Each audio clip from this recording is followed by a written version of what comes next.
anytime we have a conversation with anybody, the question always is, we get what all you do, but what's your favorite? But we don't like playing what's your number one.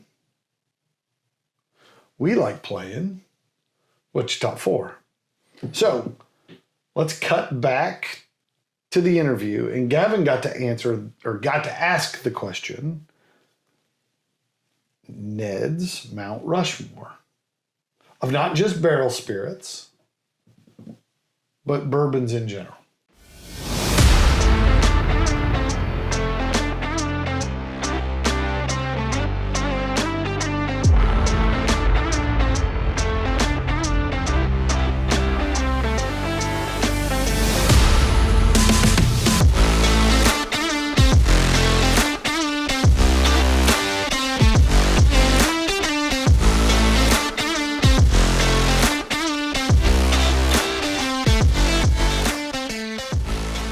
Welcome, everyone, to the Noble Dram. I'm Aaron.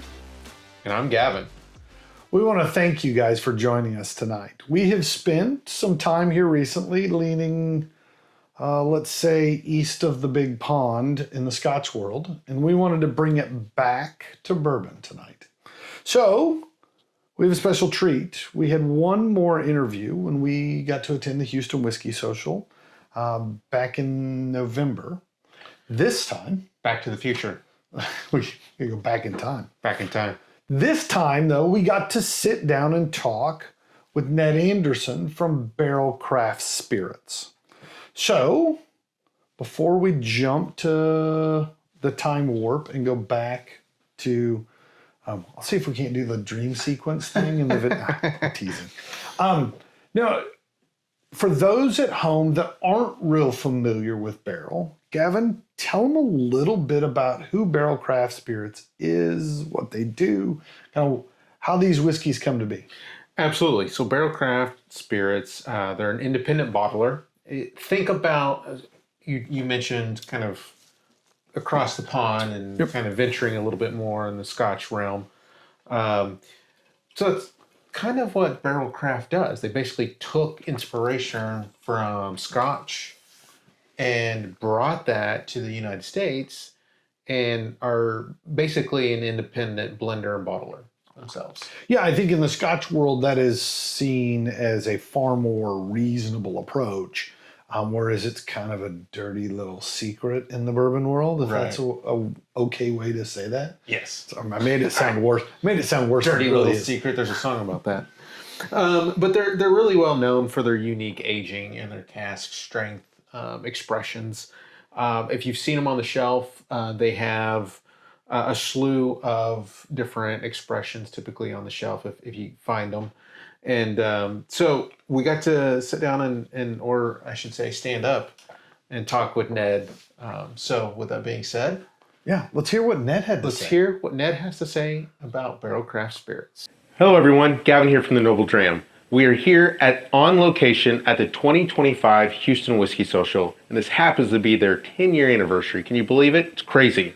I'm joined today by Ned with Barrell Craft Spirits. Ned, thank you so much for being here. Yeah, absolutely. Thank you all for having me as well, and great to be back here at the Houston Whiskey Social. This is my second year here.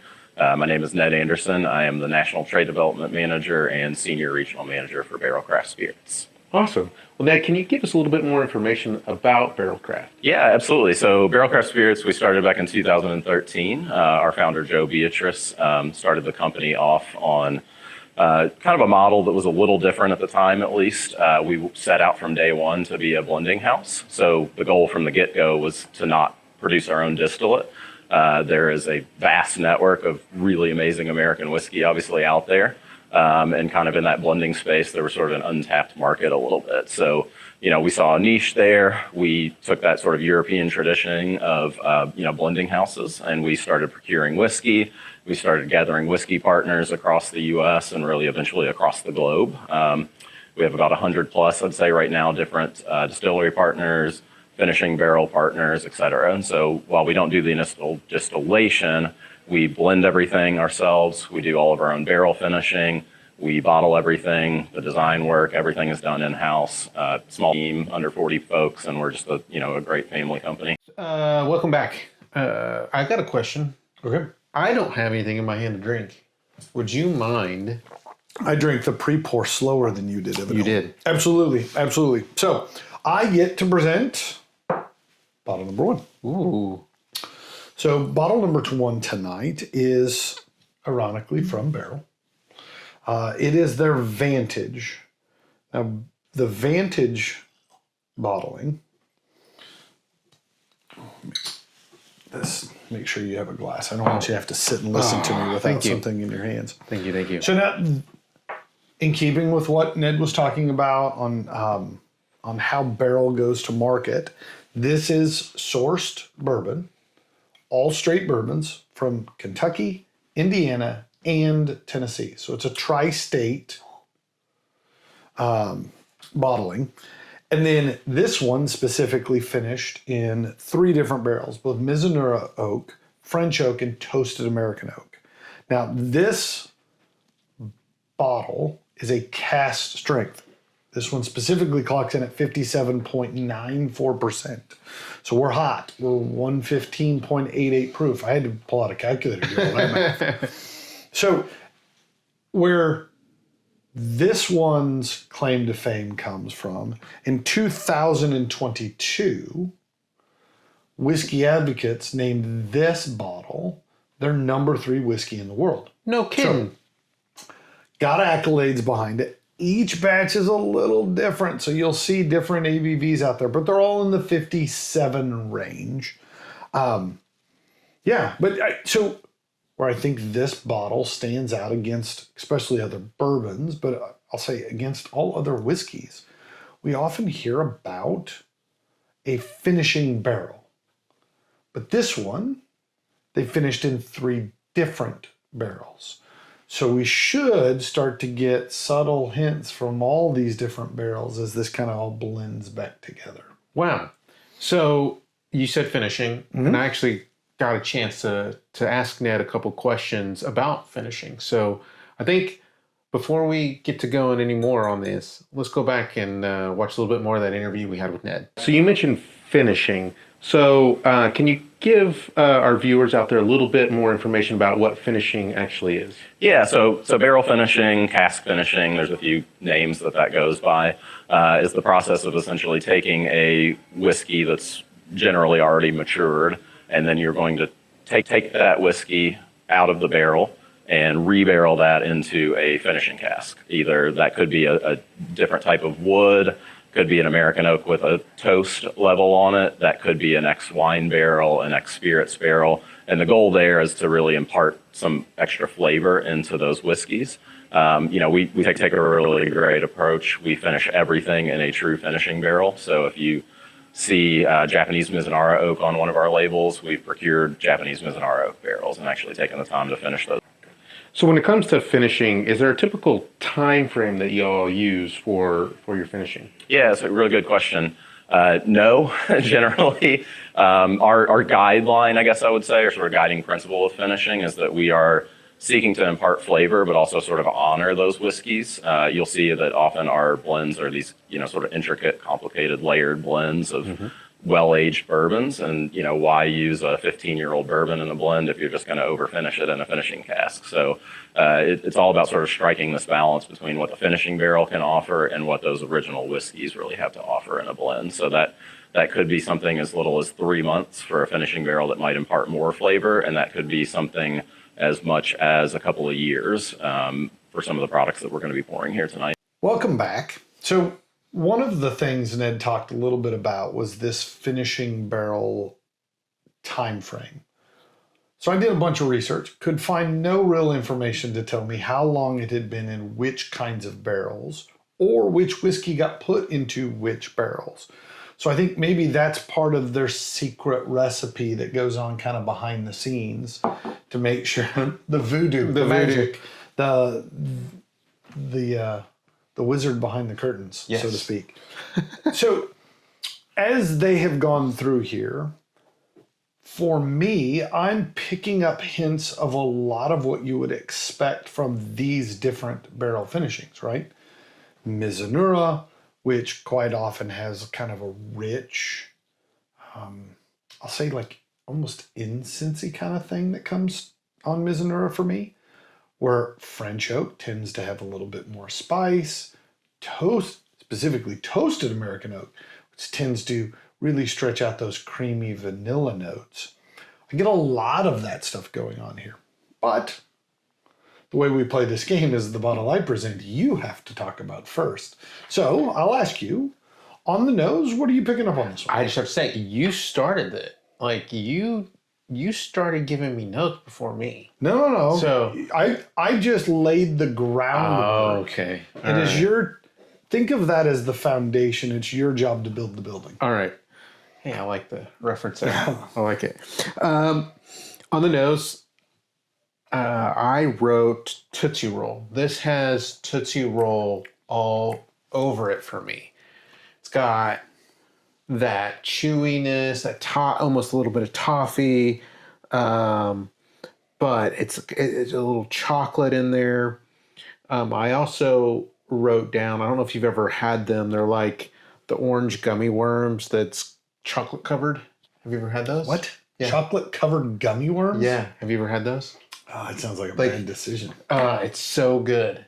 And Wait, where are you getting these? We've run through, since we started recording these, we've run through a vast majority of the candy eating holidays. And I don't recall any chocolate covered gummies. There's a family back home where I'm from that were basically like grandparents to me. And they owned a candy store back home in Stillwater for a while in the late 90s, early 2000s probably. And they just Chocolots. They just dipped everything in chocolate? And yeah, I mean, it was so good. There was like one of my favorites. It was almost just like an orange gummy worm that was then just chocolate covered. I will say, in the world of chocolate covered is not always my thing, but I tried chocolate covered bacon once. It was excellent. Yes. Yeah. Yep. Now I know what I want for dessert tonight. Yep. All right, so I don't get orange covered chocolate gummies or orange gummies covered in chocolate. What do you get? So I got, I think, leaning towards your kind of creamy chew. I get like vanilla custard. Okay. When you say Tootsie Roll and I go back and put the nose back in there, I can pick up hints of milk chocolate, but I wouldn't say it's the only thing I get. I'm getting a lot of other stuff. Actually, the part that I think probably surprised me the most is I got like a tropical fruit note. What? Yeah, like almost pineapple. I can Like it in the vanilla and everything, almost like pineapple upside down cake. Right? That kind of creamy yellow vanilla cake with that. I don't get the red, like the obnoxiously red cherry, but other than that, I get a lot of that. You know, until you said tropical, I didn't get it at all. But now It's in there. it's in there. It's I get it. Like we were saying, I think the nose has got a lot of complexity to it. To that point of how well they have blended, it's not that one is overpowering of the other. They're all there. You just kind of got to parse through all of that. Yeah, I think it just solidifies the fact that they're true craftsmen and women blending these spirits together and creating something very complex. I mean, the nose. It's so good they had to put a second L at the end, right? Yeah. If you go to Google this, 2 L's in barrel Barrell Craft Spirits. Or maybe they just drank a little too much of it, and then Maybe they let the one illiterate guy work on the label, and he's like, "There's not 2 L's in barrel." He's like, "There isn't." Oh, there is now. Trademark. All right. So on the palate, for me, I felt like it was very buttery. I got like buttered popcorn okay. on this. I felt like it was very viscous. Like I think oily is a good way to describe yeah. this one for sure. Sweet.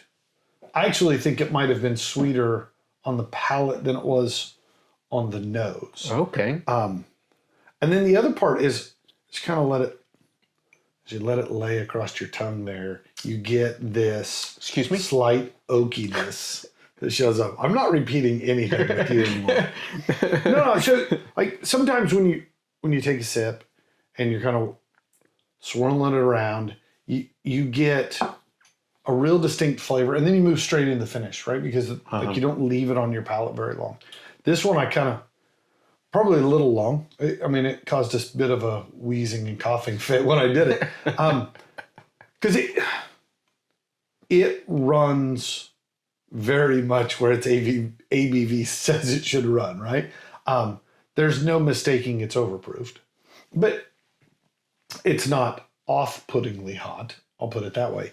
But yeah, like where it started very sweet and very oily, as you worked it around your palate and your and a little bit of your saliva begins to dilute it down and the ABV starts to change, right? Like it turned a little drier and a little more oaky for me. Not in a bad way. I liked the oak showing up because up until now we got all of the sweet and spicy kind of things of oak, but never really did get oak, right? And this is the first time like oak shows up, which makes a lot of sense. There's been a lot of oak involved in the making of this, right? Between the original barrelings, right, which would have been New American charred oak, and then we've got Mizunura and French and toasted American. Like we got a lot of oak going on in here, and I'm surprised it isn't oakier than it is. I would completely agree with that. I think I didn't write it down because I didn't pick it up right away, but going back to it after you said it, I do get the complexities of all the different kinds of oak that's kind of helped shape this bottle. So I know the norm is that I let you talk about finish first, but I would be remiss if I didn't interject and tell you the first thing I wrote down was, dare I say, cola. I actually got cola on this. Now, it's a spicy Coke. The finish really does remind me of classic cola flavors. It's got a little more character to it, but not quite. It's not quite sassafras. It's not quite a root beer or a sarsaparilla, right? Like it's in that brown soft drink category for sure. Yeah, I enjoyed that one. Sorry. Now, go on and tell the rest of the things you get, because I wasn't going to let you say cola first. We're winning it over right here, folks. Next thing you know, I'm going to like double oaked rye. Yes. Double oaked rye. That'll be a special episode. It'll be my last episode. On the finish, I think the orange that I was getting on the nose started following through. I put orange zest. I don't think it's just straight orange. I think there's some zestiness to it. I wrote spice. I think there's a lingering spice that happens. Absolutely. I think a lot of the notes that we took in the nose and on the palate were the sweets. The spicy side of that shows up here with less and less of the sweet. Right. Yeah, I agree. And then I also wrote rosemary. I think there's a little rosemary that I was getting on it. Really? Yeah. I don't. Maybe that's just the oak. Yeah, I mean, But I'm not going to tell you what you're tasting. I think that's where your kind of incensiness comes into play. So I think the other thing that shows up in the finish that I had not picked up on the nose the first time through, I get some darker fruits. Okay. I won't say quite cherry, right? Like I know you're big into if it's got cola, it must be cherry cola. No, but like plum, something like that. Like not overly ripened, but there's a bit of a stone fruit, and I don't think it's peach. I don't think it's. You think it's like apricot? Like maybe a raisiny kind of? When I think of raisin, I think of these really heavily sherried scotches that we've been drinking over the last few weeks. And this is not that. This is not sun-made raisin. This might be more fresh grape, maybe than raisin, right? Maybe that would be a better way to put it. All right. Okay. Yeah, maybe red grape. Maybe red grape is what I'm getting. That's what I'm here, folks. Talk me into it. Baby steps. Just walking me down. Yeah. Walking me down. All right. All right. So we put numbers to it. All right. Oh, shoot. I forgot to write my number down. I'm going to write mine down right here. You got to say it out loud, though. All right. My number for the Vantage, I'm a 90. Wow. I think anything that starts with a 9 is a wow. Wow. Right? No, you were in awe of how good this is. Yeah. I think this is a wonderful back porch sipper. It is a little spicy. This will be rough on a hot day. But I'm a spicy kind of guy. Yeah, I mean, the proof on this would make this hard to be a porch pounder, as our friend Bill would say. Yeah, for me, I think it's an excellent bottle. I think what I like most about this is it's not really normal bourbon. I know that's a bit of a misnomer saying normal. There's a lot of different bourbons. This has got things that you don't typically see in other bourbons, which I really liked.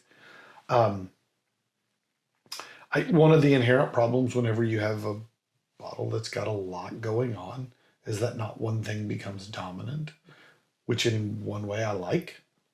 In another way, I kind of wish there was a more clear identity to what you're getting, right? I know I'm splitting hairs here. So in my mind, this is right down the middle of you should have a bottle, and this is an 85. Okay.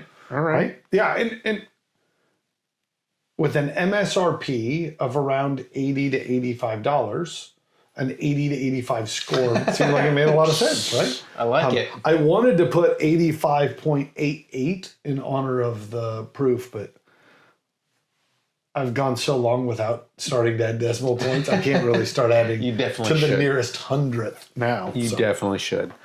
No, I think this is just a wonderfully complex pour. Yeah. I mean, if you wanted to sit down with somebody and say, this is what bourbons can do, Right. I think this is a fun one to show that off, right? Whereas sometimes you're like, do you like sweet? Do you like spicy? And you point them in a direction that is all in one category. This has got a little bit going on all over the place. So it makes me excited. What makes you excited? Well, if this one is this good, I can't imagine the next one's not even better. You're really good at picking bottles. All right. And I happen to know who helped you pick this bottle. So I'm excited to see bottle number 2. All right. Well, let's get to getting. All right, folks. Here we go. This next bottle, let me just slide this over here. Slide of hands. Ooh. This is Barrell Craft Spirits Decade. It's exciting. Decade. Is that, I know you're going to tell us more about the bottle, but I can't help but think, is decade short for decadence? Ooh, I guess we'll just have to find out. I don't like the way you look like you were going to pour the rest of that in your glass. I was thinking about it. Because what happens if I really, really like this and I want to know a little more? A little nip.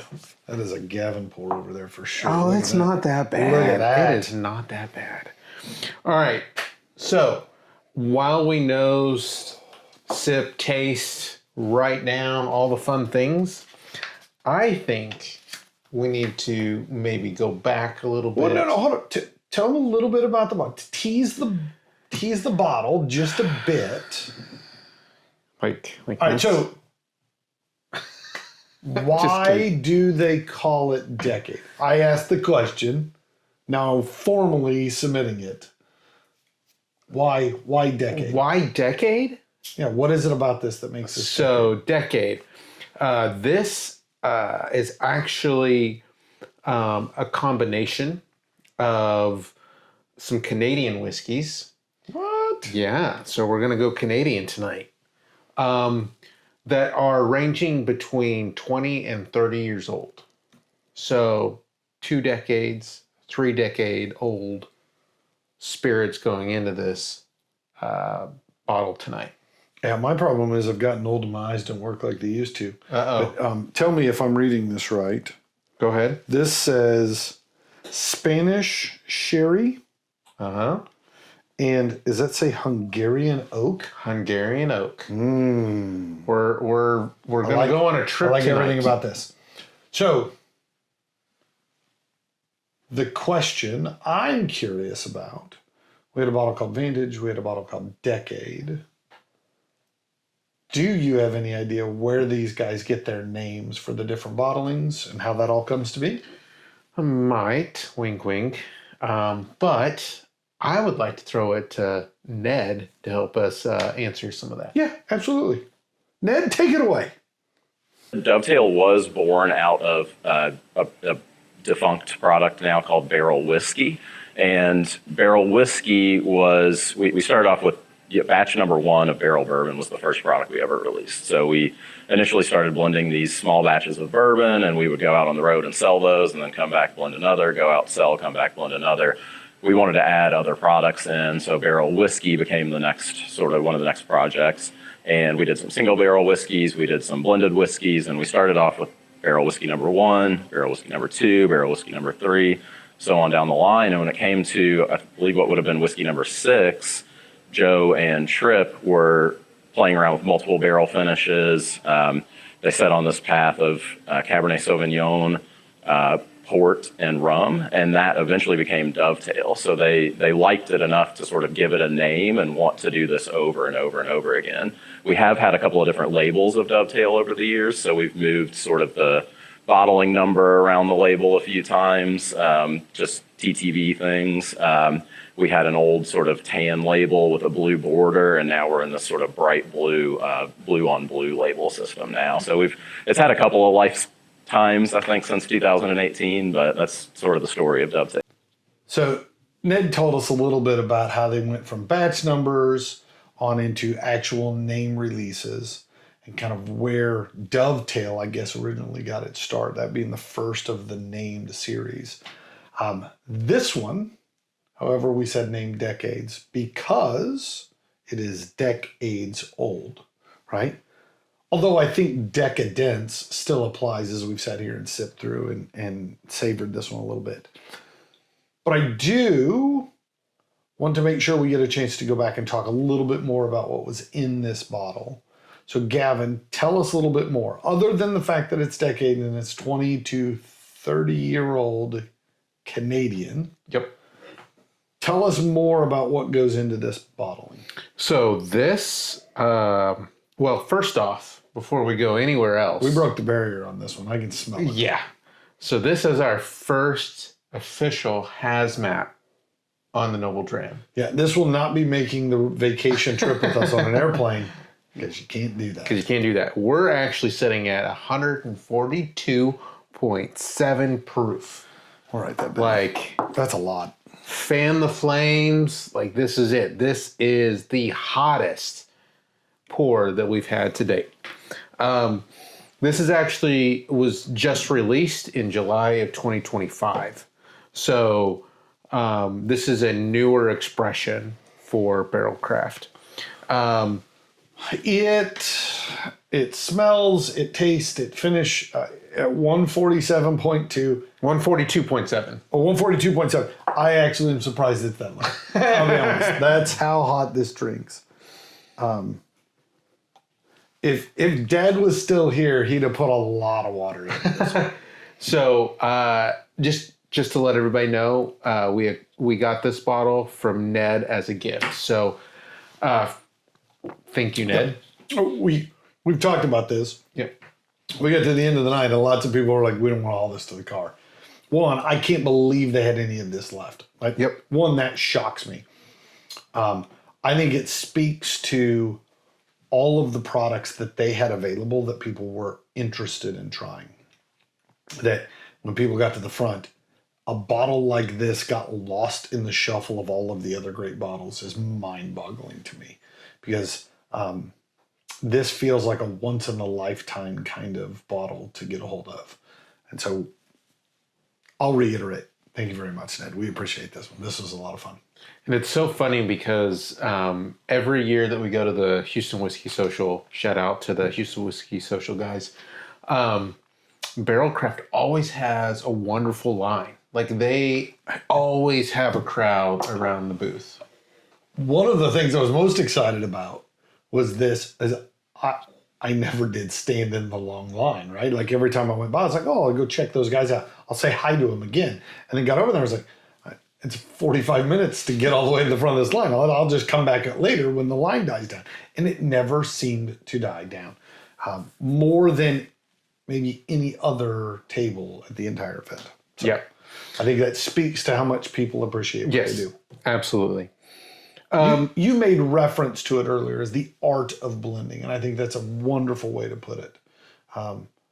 As a guy who has engineering training and engineering tendencies, I tend to do things with math involved, right? And what they're doing here is much more art than it is science. Yep. I'm sure there's science involved. I don't want to say that there isn't, but I don't think you sit down with a mathematical equation and come up with this whiskey. No, I don't think so either.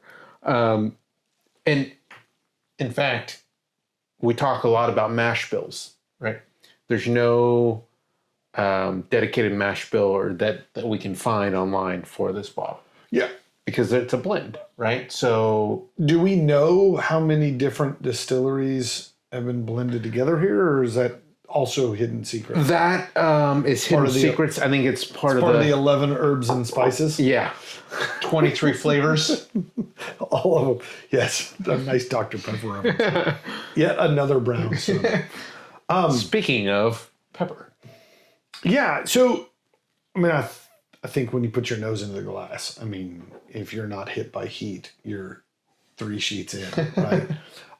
So this has got a ton of heat. But I think what comes roaring past it, if you kind of remember in chemistry class when they told you to waft it towards you, don't put your nose in, kind of feel like that's the safe way to approach this one too.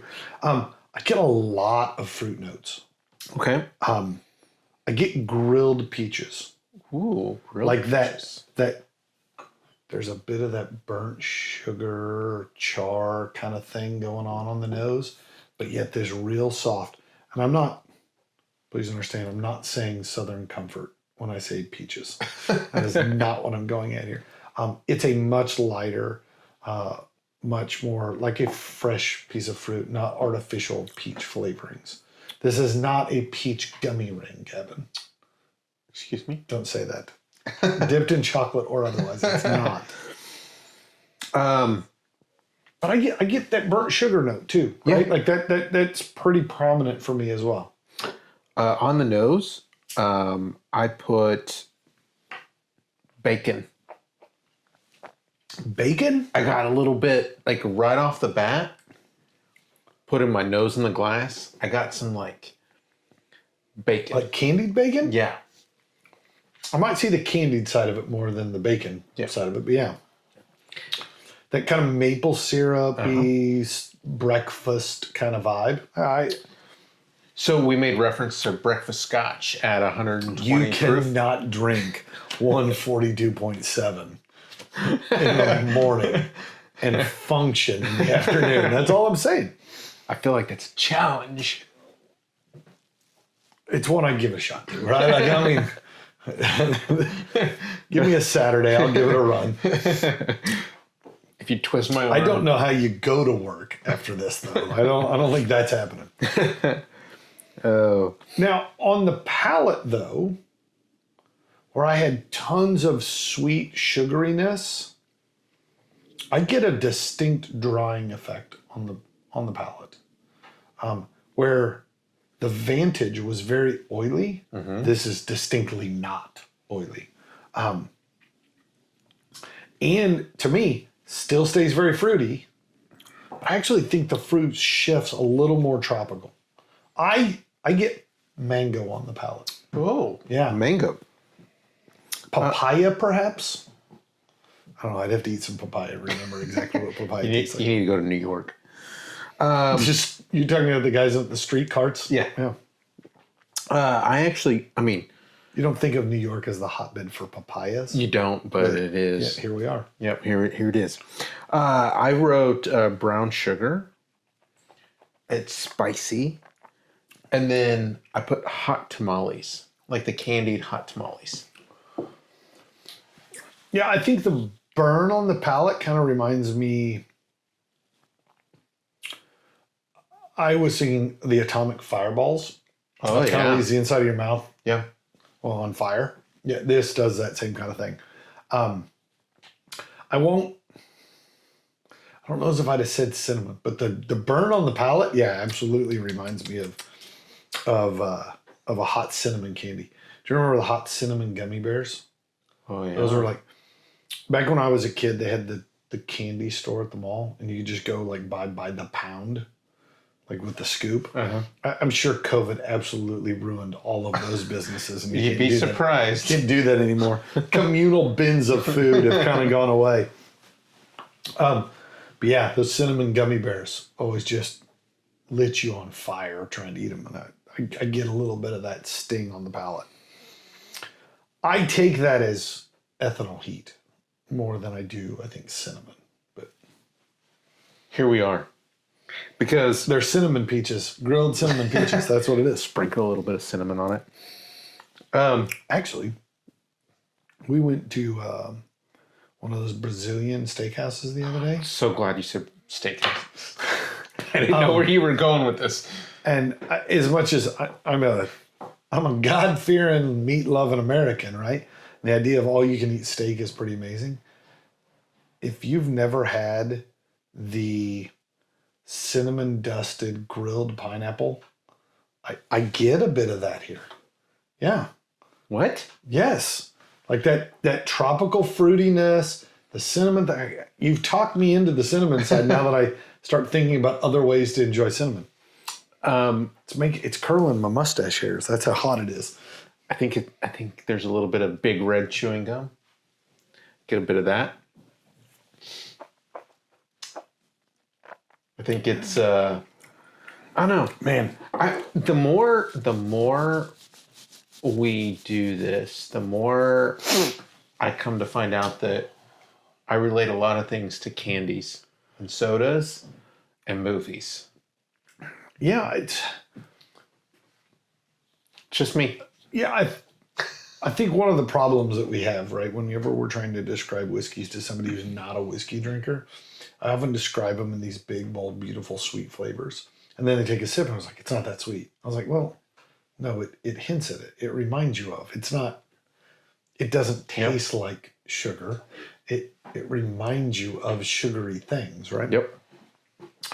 You mentioned on the first bottle, the Vantage, you mentioned buttered popcorn. Mm-hmm. I get a buttery kind of note on the finish here. Remember I said that the palate was dry? I don't think the finish is dry. I think the finish actually leaves my mouth salivating just a little bit, and I do get the buttered popcorn. I think maybe probably a more accurate statement is not buttered popcorn, but the Jelly Belly buttered popcorn flavored jelly beans that have got that sweetness. The last of a ones jelly in bean. the last ones, because no one wants to eat the I buttered like those. popcorns. I like the buttered popcorn ones. Oh. They're one of my favorites. You ever done the bamboozled jelly beans? Is that the one that you don't know exactly? They make two that look the same, and one is really good and one is gross. My kids had gotten me a thing years ago for Christmas, and it was a little shaker, and you lifted it up, and when you set it back down, there would be one jelly bean sitting on the thing. And I put it on the corner of my desk at work, and if people came in with a question, they had to eat a jelly bean for me to answer it. That's And they brilliant. had no idea if it was going to be a good one or a bad one. And so it was always funny because if it was a bad one, then I was like, ugh, let me have a different one. And they're like, there's an equal crapshoot that one will be bad in a I different actually way. really like that. No, it's great. That's so good. What I will say is it cut down on the stupid questions for sure. People are like, you know what? I'll figure it out on my own. I don't want to ask. Shoot, I got a problem. Oh, that's funny. I'm enjoying this. I want Yes. to sip the last couple sips, but I know we need to do a cheer, so I'm gonna put a little more in. I'm gonna break tradition, and I'm gonna put another splash in here. Yeah, for sure. That's what happens when Gavin gives me his pours, and they're just wee little pours. Wee little But pours. I'm gonna leave enough in there that you can have a little more too. Ooh, I think we're gonna finish this bottle tonight. So on the finish for me, I put cinnamon spice and everything nice. I had puppy dog tails and snails. Well, so escargot, I guess, maybe. Yeah, it's the buttery. It's the butter. My wife loves escargot, and I don't think it's true. I think she just likes garlic butter. She doesn't care what you serve it with. Same here. You put Snail? Sure, put it in there. Put it in enough garlic butter, I'll eat it. Slap it on. Pepper. I got a little raisin on the finish on this one. Yeah, I think there's a lot of different fruits going on here. And I'm assuming we're getting some of that pitted fruit from the sherry.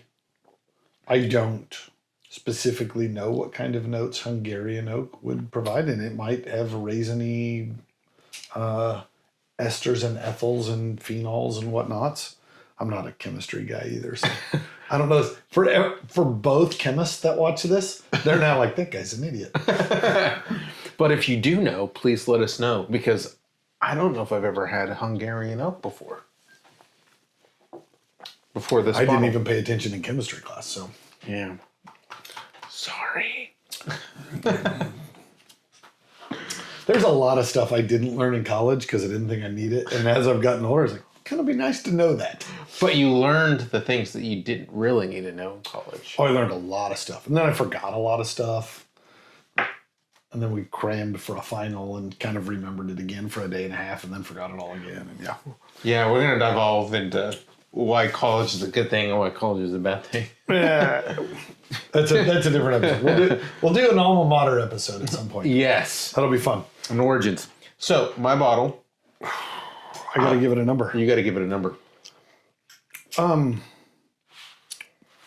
So I'll say numerically the rarity of a bottle that is 20 plus year old bourbon is incredibly hard to stumble across, right? That helps this one just on, like, even if it was just equal with other stuff, the fact that it's 20 years old, like, that's pretty damn cool. I'm at an 86 on this one. I went up just ever so slightly. I'll say I actually like the complexity of the Vantage maybe a little more. But remember my nitpicking comment on the Vantage was it didn't have anything that, like, it had so much of everything, it didn't have its own clear identity. I think this has a much clearer identity. It is fruity, it is spicy, but yet stays light, right? So often spicy turns into dark molasses and brown sugar stuff. This doesn't do that. This stays fruity in it. And so in that, I like that. So I'm at an 86. So you went up a tad? I went up a tad. Just a tad. Smidge. Skosh. Not a Scotia, but a skosh. No Glen Scotias. So for me, I went down a point. What? I already know what that is. To an 89. I think that this is, when it comes to 140 plus proof, this is really unique. I really like it. I want to own a bottle. It's something that I want to share with people because I think there's a lot of complexity to it, just like the Vantage. And I guess that's the overarching theme, I would say, to Barrell Craft is there's a lot of complexity to it. Like, there's not just this, like, one thing you can pin it to. Yeah, it's not singular. Right. I think I hold firm to my stance, though. I think of the two, Decade is more clustered flavors, whereas Vantage, I think, was a little more evenly spread, right? I mean, it's a utility infielder versus a second baseman. The sporting references on the show. I don't even know if that makes sense. We'll have to find somebody who knows more about baseball than I do. I know a few. All right, so one of the fun things we do all the time is play games. one of the really fun parts about sitting in and talking to somebody who works in the industry is they obviously have a greater depth of exposure to all sorts of spirits. Ned specifically, obviously, has a much better access to barrel spirits than we do. Imagine that. So he's got to try a lot more. But he also, like, he goes to these events and he wanders around and tries other people's stuff and then sees what the competition's all about. So anytime we have a conversation with anybody, the question always is, we get what all you do, but what's your favorite? But we don't like playing what's your number one. We like playing what's your top four. So let's cut back to the interview. And Gavin got to ask the question, Ned's Mount Rushmore of not just barrel spirits, but bourbons in general. So Aaron and I like to play this game on our show called Mount Rushmore. Okay. So I know that there are several expressions of craft, of barrel craft. So I was wondering, can you give me your top 4 expressions? Yeah, that's a big question.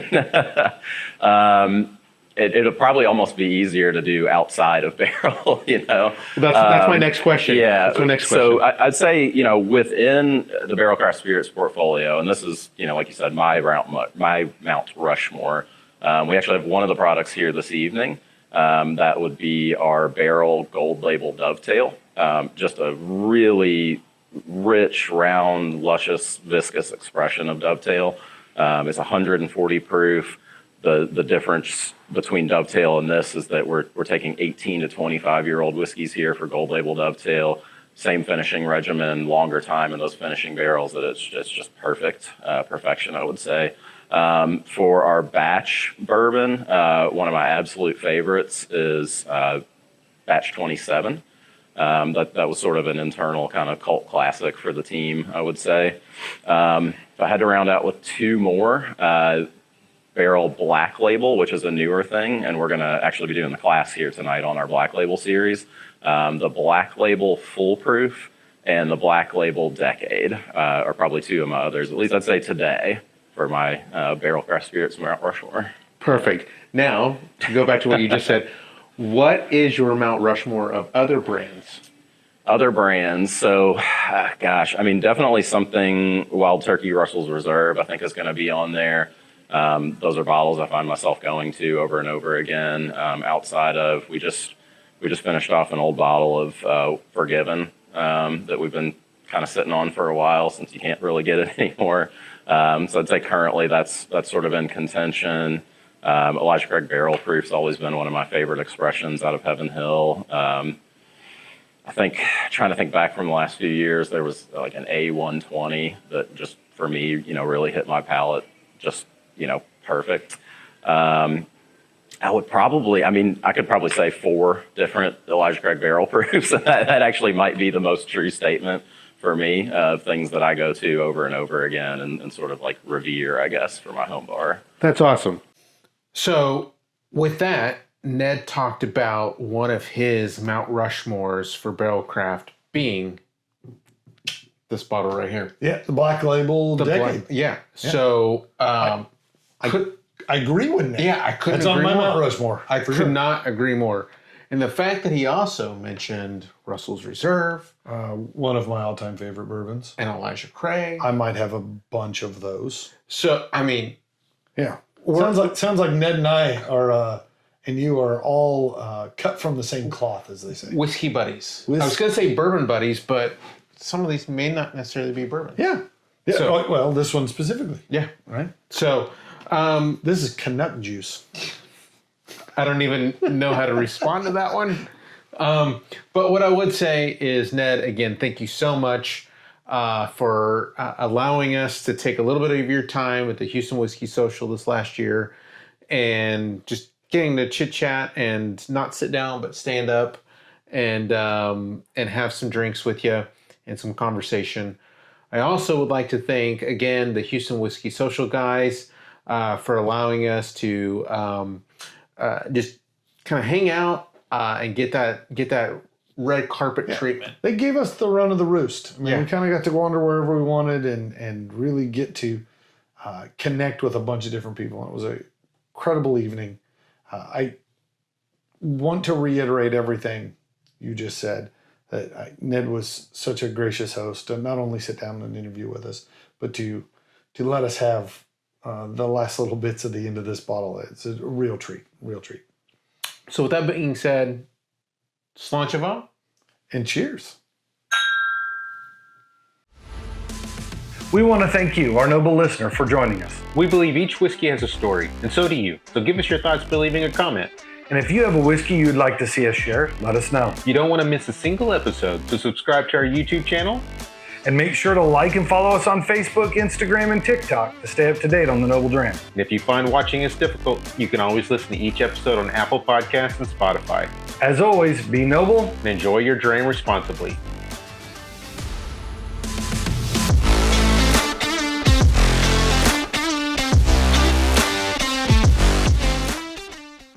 Ned, thank you so much Yeah, for absolutely. giving us time today. Great to be here. Great to meet you all. And cheers. Cheers.